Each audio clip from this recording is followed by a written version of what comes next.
गुरुपौर्णिमा ह्या दिवसाचे महत्त्व भारतात का आहे? तर भारत संस्कार भरलेला देश आहे.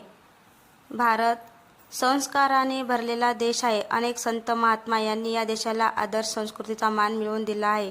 त्याचे उत्तम उदाहरण म्हणजे स्वामी विवेकानंद होय.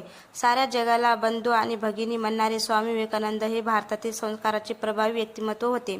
त्यामुळे त्यांचे अनेक शिष्य देश आणि विदेशात आजही आहेत. म्हणून गुरुपौर्णिमा साजरी करण्यामागचा महत्त्वाचा हेतू गुरुचे पावित्र्य जपणे होय, संस्काराचे जतन करणे होय.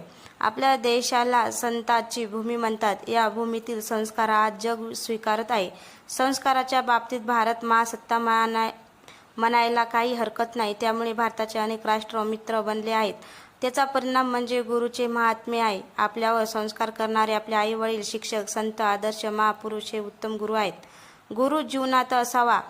तो स्त्री किंवा पुरुष असू शकतो. त्यांची प्रेरणा, आदर्श, विचार आपले जीवन परिवर्तन करत असतात.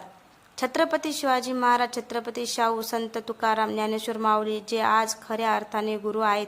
त्यांचे विचार म्हणजे अमृताची शिदोरी आहे. ती जो सोबत घेईल त्यांचे कुटुंब सुखी राहते, संस्कारित राहते, परिवर्तनशील राहते.